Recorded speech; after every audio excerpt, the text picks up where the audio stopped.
What is going on, Fightful Faithful? I am back here today with another interview with Mr. Boots Murphy of OTT and Hard Knocks Pro Wrestling. Um, one of the I'd say one of the hottest young acts in Irish wrestling right now. Appreciate Very, very much very over with every crowd I've seen him with. And how are you doing today, Boots? it.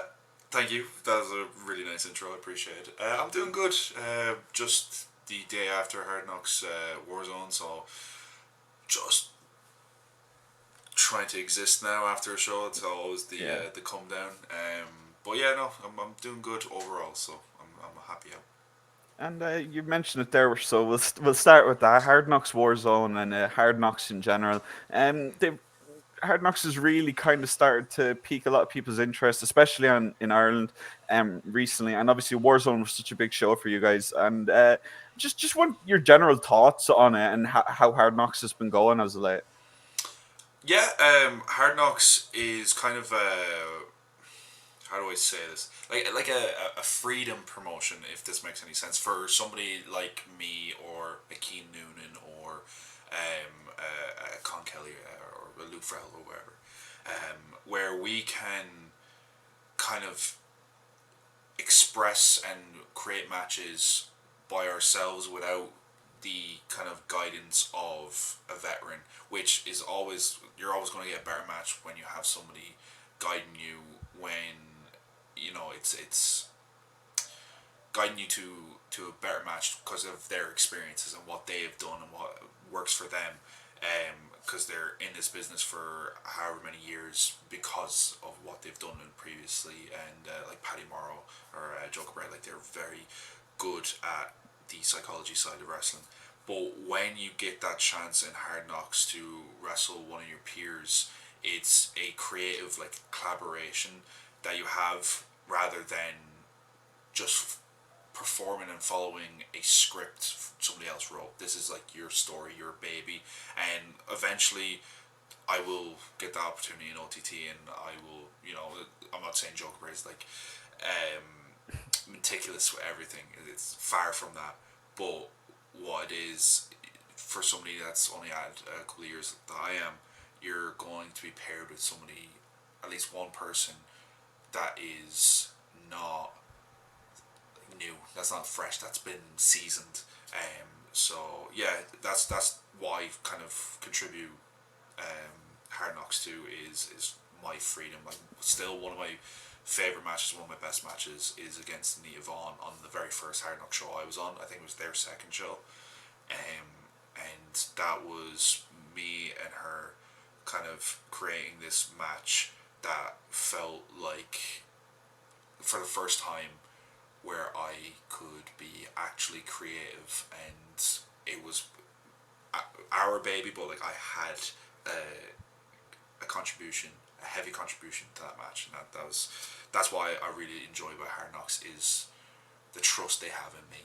So And you mentioned the lads there, some of the other trainees of School of Irish Wrestling, and just for like Joe recently did say that School of Irish Wrestling is one of, if not the best training schools in Ireland. And do you share that opinion? Obviously, being trained out there, what how does it separate for you personally? Just from what you know. it peeling back the curtain like a bit too much here, but I'm going to do it because it's kind of it's a simple thing, but it's something that a lot of people just don't really realize, and that is we focus almost primarily on ring positioning and selling. Like that's what Joe Cabret, Paddy Morrow, LJ Cleary, Sean Max McGuinness, Session Moth, and most of the external trainers that we've gotten in, it's positioning and selling. That we don't go in. Every now and then we'll have like move classes where we'll go in and practice body slams and yada yada yada onto crash mats, but we don't go in and go right. Let's see if this person can do a Canadian destroyer. Let's see what moves do you want to learn? Because Hmm. it doesn't matter what moves you learn. So what we get drilled in is selling and ring positioning, and that's why a lot of us you know, have gotten onto shows and gotten so good in like a short period of time. And it's a testament to Joe and to Paddy and to the rest of the trainers that skipping over positioning, skipping over the selling to do the big move to get that ooh means you'll kind of lose the audience like after the big move is done. Once the big move is done, what are you trying to convey? If you don't convey anything, people will not care that there's another big move. So that I do agree with Joe. I think it is the best school in Europe. We've had people from Italy, France, people even from Canada that have come to our camps, and you just you see the level of difference from how we train, how they train. We have that, you know, Joe was in the WWE. He spent about a year or two in the WWE and learning under them, and what he learned there is what he teaches us. So it's a big difference if it's a guy, if it's a somebody coming from a school where they don't have somebody that was in the WWE.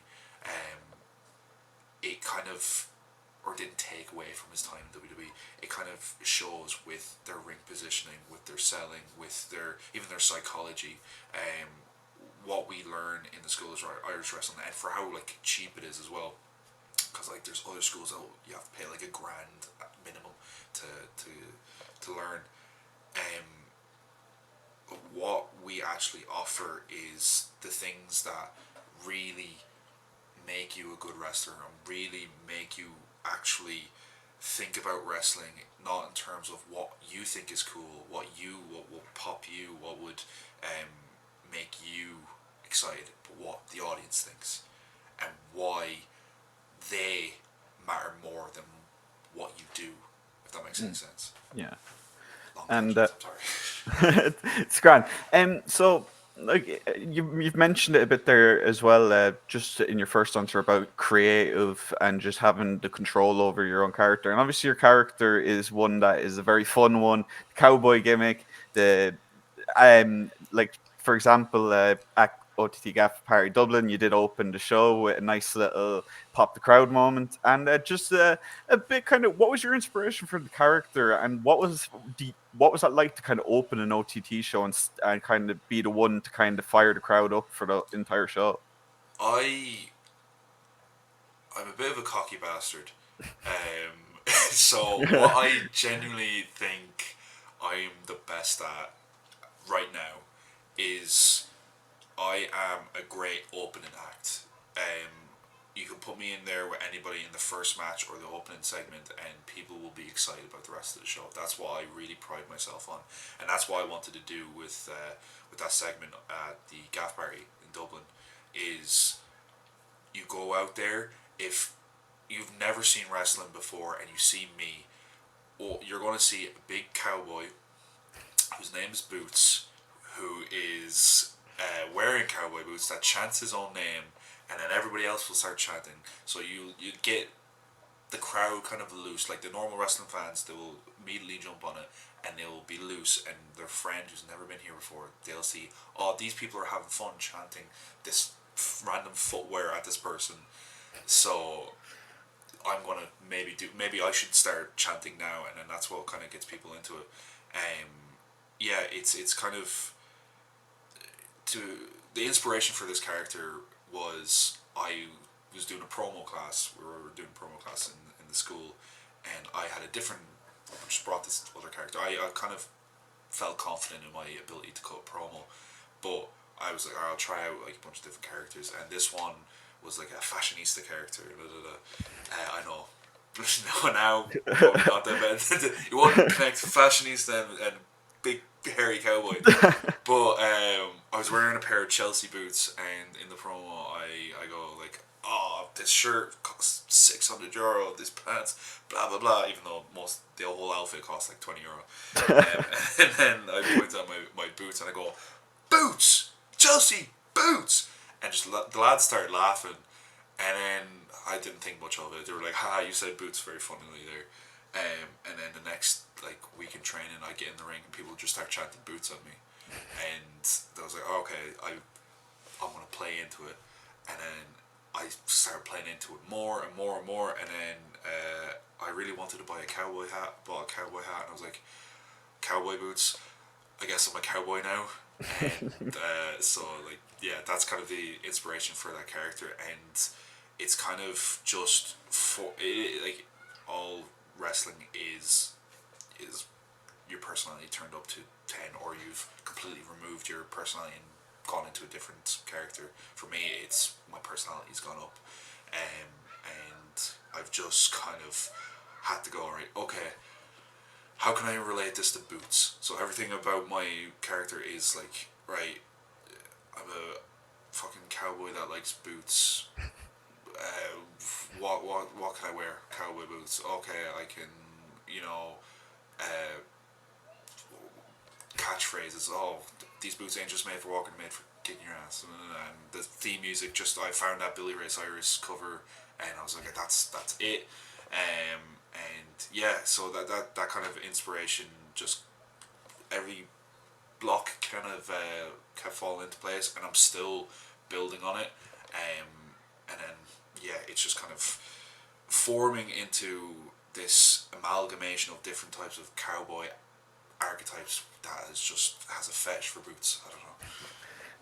And just sticking with the cowboy team a little, we've got a couple in wrestling these days. You've got the likes of Hangman Page, you've got Brian Keith, and so on and so forth. On terms of just let's keep this to not just wrestling. Let's take it to cowboy level. Who do you think is the best cowboy in wrestling? Do you think? Cowboy in wrestling? Yes, I'm curious to see what you think of that. That's a hard one. I think they're the most iconic cowboy in wrestling is Stan Hansen. I think Yes. if you think of a cowboy wrestler, it's Stan Hansen. A very underrated one is JBL. I think JBL was a great character, and he was main event for like 2 years and left like an impact. That he was like the champion when I started watching wrestling. Yeah. So overall, the person who's left an impact on cowboy wrestling is Stan Hansen. The one that left the most impact is Stan Hansen. So Stan Hansen, he's the best. Kill you with his lariat. Yep, absolutely. And just what you mentioned lariat there, but a move that you've made kind of your own, and kind of you say it's the best in Ireland, the spine buster. What brought you to the decision to kind of use that as one of your primary moves? And for you personally, who has the best spine buster in wrestling right now, outside of Ireland, to be That's clear? okay. I like I said, I grew up. The champion who was around when I in WWE when I started watching was JBL, and on the other brand it was Triple H, and I later like growing up I kind of started appreciating Triple H more and more and more, and his moveset and his ability to convey emotions and tell a story in the ring. But like he has such a simple moveset. Like he doesn't have anything flashy, but what he does is all so perfectly. And one of them is his spine buster. Everybody goes on about like Arn Anderson's spine buster, blah blah blah. But I genuinely think Triple H has like the best spine buster of all time. But I'm coming for that throne because I legit watched a whole compilation of spine busters from different guys, and I look at mine and I'm just like, there's something Yeah. about mine. Okay, Yeah. there's something about A mine. lot of impact on yours. Yeah, and Yeah. it especially with somebody like Key Noonan or Jay or even Nathan Black. The there poor from small yesterday. lads that you can ragdoll, basically, is what you're Yeah, saying. they just go up, and I can keep them there, and I like go up on like my left toes, and I twirl into it, but like I twirl with some impact, and it's just, I just have a great spine buster. I have a decent sized boot. Maybe I should be spine buster Murphy. I don't know, but like spine buster, just it's so crisp in my opinion. It's such a narcissistic thing to say, but I fucking love my spine buster. That's it. You mentioned him there, one of the smaller lads, but definitely one of the lads who's kind of starting to stand out a lot more in Irish wrestling. Jay, obviously recently at the Gap Party Dublin, he challenged for the OTT World Title. Nearly killed himself in the Oh process, my but god, he tried his best. terrifying. But you did get a chance to work with him in a singles match at Showdown Sheriff Street, and I'm just wondering what that experience was like for you. And if it's not Jay, who has kind of been someone that you've got in the ring with and has really kind of stood out to you as the best that you've been in the ring with? Yeah, Jay is the guy I've wrestled the most. I've had three, so three or four single matches with him, and then I've been in a good few multi-man matches, and I've tagged with him twice, I think, or three times. I've tagged with him three times. Jay is so easy to work, and he is also somebody. If he wasn't there helping us in training, I would not be as good as I am today. If I am considered good, he is so incredibly talented. He does just gets OTT and the OTT fans and gets gets kid show wrestling as well. He's very very good at kid show wrestling, and that show Sheriff Street Show. Enunciate, man. Come on. That was our best match. I honestly there was a moment where I have him and I give him a fallaway slam, and he rolls out, and I just slowly rise, and the crowd comes up, and I go, "Who wants to see me score a goal?" And the crowd kind of pops. It's so simple to wrestle him. It's so easy. We had a lot planned in that match as well, and a lot had to get cut while we were out there. But it was so easy because I was in there with Jay, and Jay I'm just so comfortable with. And for your second question, the person, he's probably top three guys I've been in the ring with. Omari and Sam have kind of they flip flop between the best I've been in the ring with. Yeah. I think Sam was one. He was my fifth match, I think, fourth or fifth match. No, he's my sixth match. Sorry, Jesus Christ, he was my sixth match, and I've lost a little bit of weight since then. But I was terrified of being gassed. So I was like, oh, I'm going to be gassed to the gills. But we had such an easy, simple match that the crowd was really invested in, and I didn't get gassed until the last 2 minutes. We were out there for 17 minutes, and I don't get gassed until the last 3-4 minutes or something like that, whatever it is. It was just, he's so incredibly easy to work, and he's able to structure a match that keeps the crowd invested throughout every single section of it. And then Omari is just probably the best wrestler in Europe and England. He's so ungodly underrated. He should be in the WWE, he should be in AEW, he should be everywhere. He is so incredibly impressive, physically, and he hits a Mack truck, and he just has a great mind for wrestling. And the fact that he's not in AEW or in New Japan or anywhere on a bigger scale is actually a crime to wrestling. He is fantastic. And we'll go a little more, just more based on you again.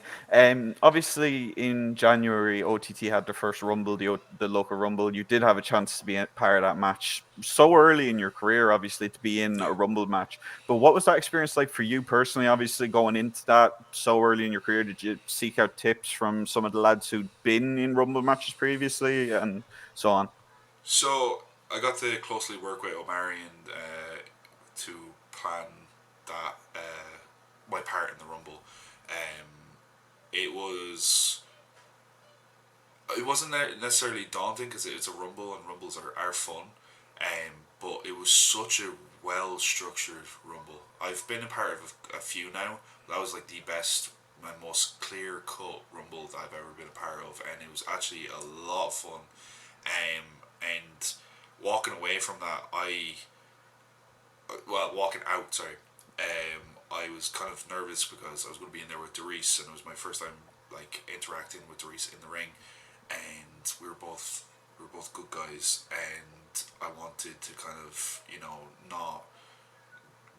I didn't want to get booed, and I didn't want him to get booed, and kind of put all the booze towards Omari, but like I got in there and like just everybody was on my side, and yeah, like that is something like in the moment I'm like I'm starting to get booted in the corner by Omari, and then Darius comes over and he starts booting me, and he starts getting booed, and like it's a very brief thing, but in the moment I'm like, why is he getting ow? Why is he getting why is he getting booed? That's so weird. Ow. Um, it's kind of a surreal. That was one of the more like surreal moments. I'm starting to have a few of those now where I'm just stopping for a second and taking it in and just getting those like surreal moments where I'm like, this doesn't feel like right. Why like these people are either booing me or cheering me, and I'm like, this is how is this real? How is this like happening to me? But that local rumble, like I'm so excited for next year's.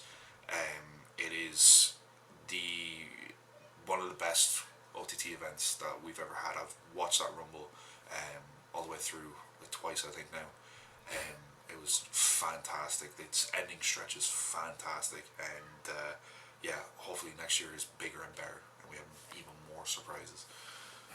And obviously, I did say that local rumble one of the bigger matches, but you also have had some big matches in Hard Knocks as well. You were the first ever All Ireland Hard Knocks champion. And what was that like for you to be the first ever champion of a championship that's literally in the name, Yeah, but for all of Ireland? Like I feel like for someone born and raised in Ireland, that must have meant a lot for you, really. yeah, it was. I didn't know until the day I was actually winning, um, but it's a wrestling.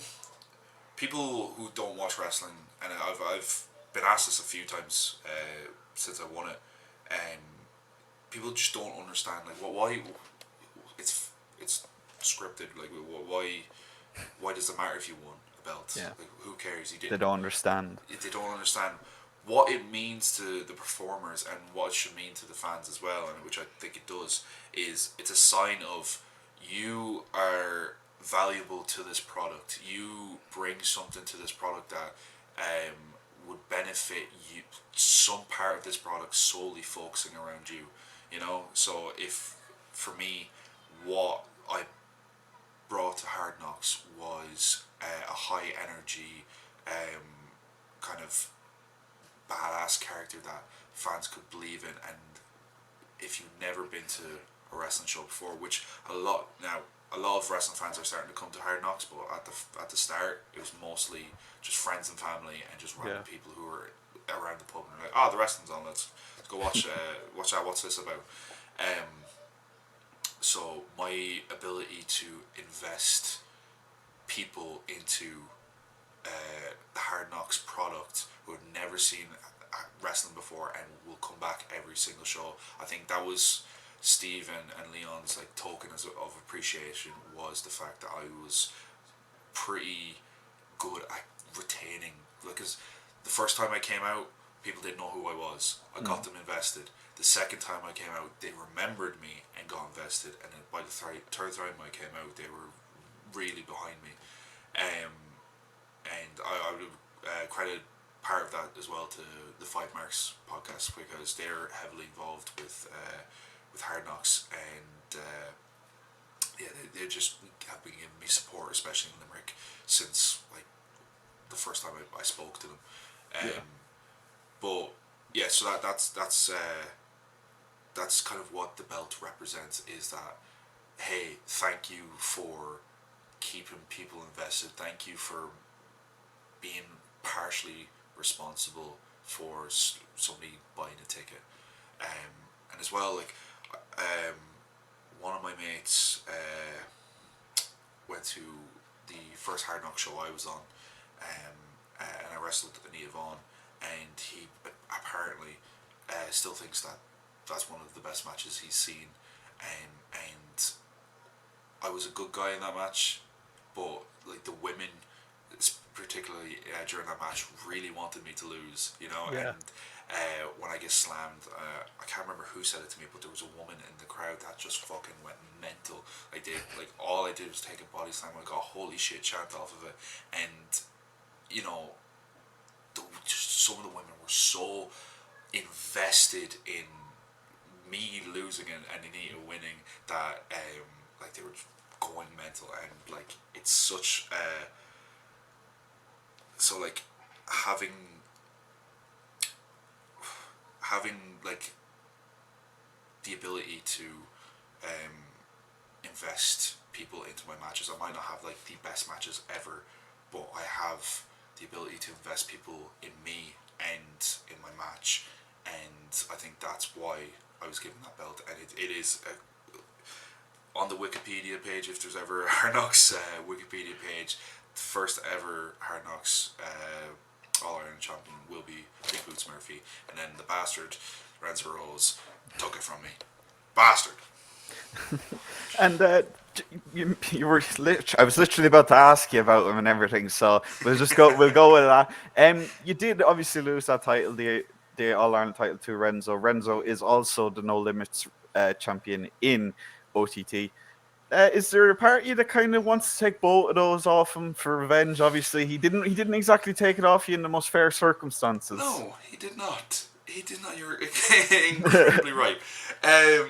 No, like it's always great to have somebody from another country come in and represent their country in our country, and show that wrestling isn't solely Ireland, isn't solely America, isn't solely one place. It's a melting pot.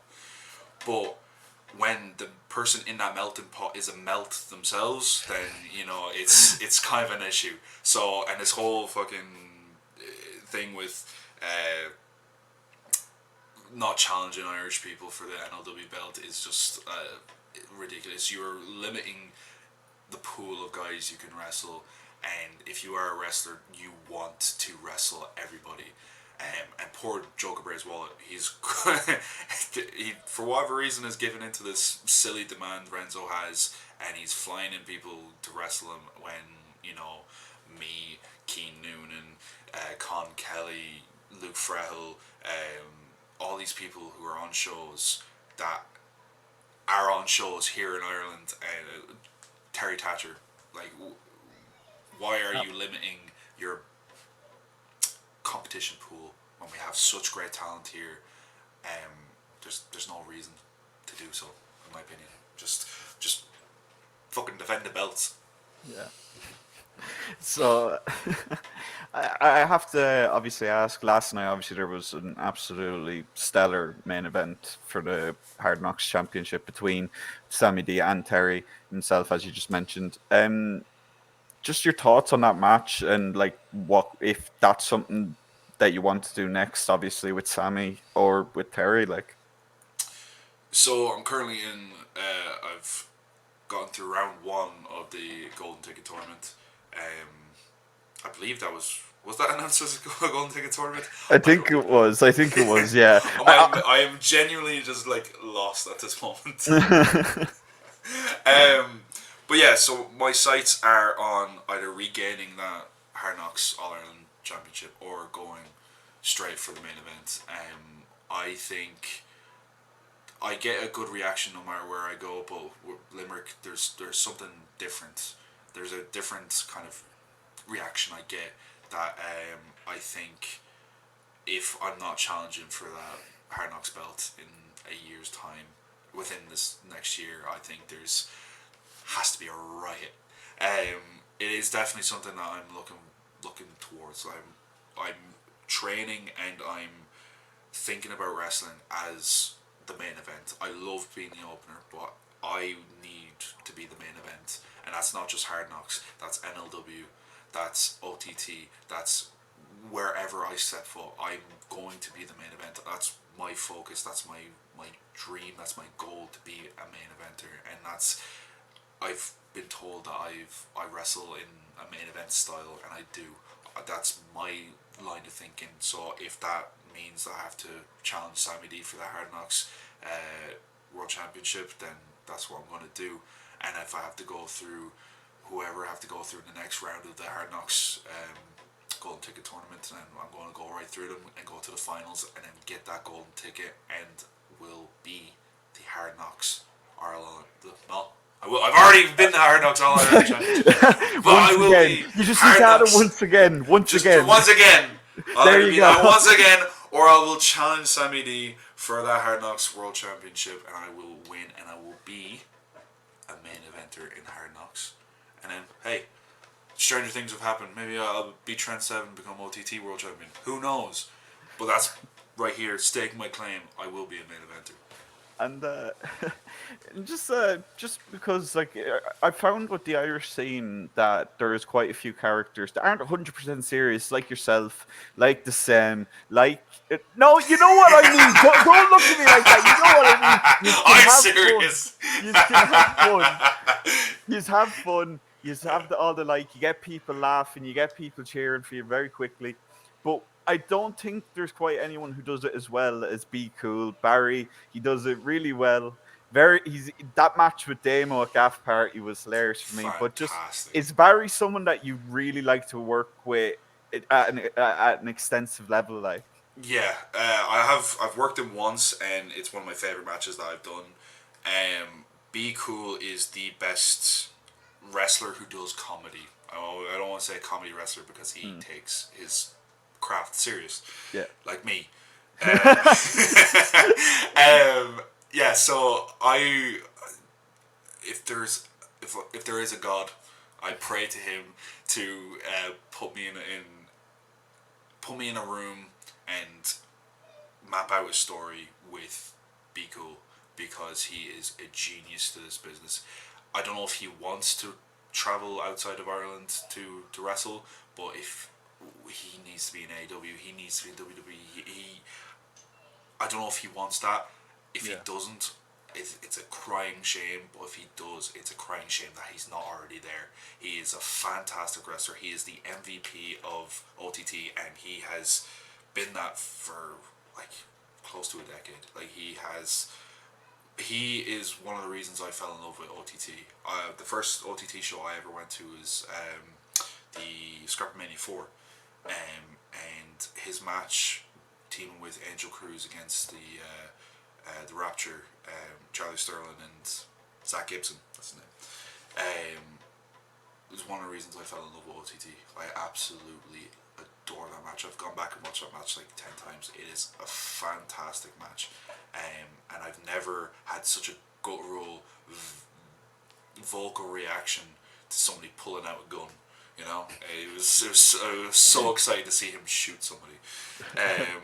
So yeah, Be Cool is a fantastic wrestler, and if there's any chance that I can work him one more time, I will lap it up in his heartbeat. I'm so grateful to even have one match with him, and I would love to work him again a million times over. As we're winding down a little, like 2024, obviously we're still very early days of 2024. What goals do you have for the rest of this year? Obviously, you mentioned it there. You want the All Ireland Championship back from Renzo, but is there anything maybe deeper, maybe wrestling outside of Ireland, and so on? So yeah, you've nailed it. Head on the hammered on head, whatever. I my main goal is to wrestle outside of Ireland at least once.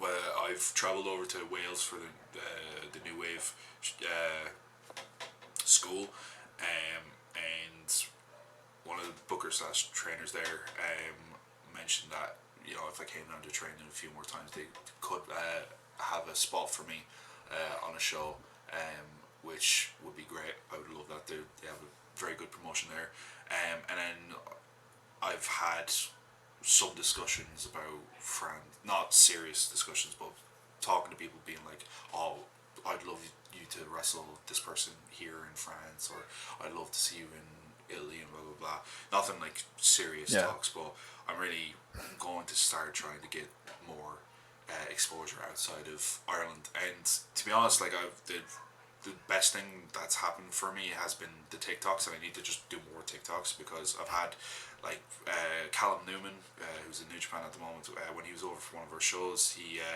he recognized me based off of one of my TikToks. And Yeah. just a couple of weeks ago, I was in the north and somebody recognized me off my TikToks.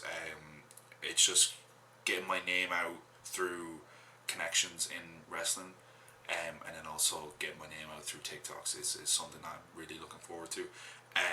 or looking to do more of. And then for another, it goes neck and neck whether I want to like wrestle outside of Ireland or wrestle on the national stadium show for Scrappermania. I don't know when the next Scrappermania is, but I need this year to at least wrestle once in the national stadium, because that's where I fell in love with OTT and Irish wrestling, and to kind of finally come back and start this wrestling journey and have just a feather in my cap say I wrestled in the venue I fell in love with Irish wrestling. It's just something that's very important to me. And so that's the end of this interview, guys, with Mr. Boots Murphy here. Absolute pleasure to chat to you today, man. Do you want to tell people where they can find you on social media and upcoming appearances, upcoming bookings that you can share now? Yeah. So on Instagram, it's Nathan_Murphy00, or you can just look up Boots Murphy, and I typically come up there. I think it's just Boots Murphy _ on Twitter. I could be completely wrong. Again, just Boots Murphy. I do come up typically. And yeah, I have a YouTube channel I'm hopefully going to start uploading on soon. So that's Big Boots Murphy again. And then as of bookings, I have no idea. I typically learn like maybe a week or two before if I'm booked. Yeah. But just follow me on TikTok, follow me on Instagram, follow my social medias, and just see the shenanigans I get up to. All right, guys. Like I said, that's going to be the end of this interview. Make sure to hit that like button. Subscribe to Fightful Select. Oh, seems like Boots has remembered one thing. Before I'll let you finish your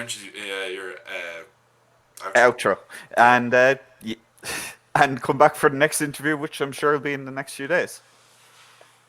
And I just want to tell you that these boots ain't just made for walking. They're made for kicking your ass. Boots. And that's the perfect way to end this interview. See you guys next time.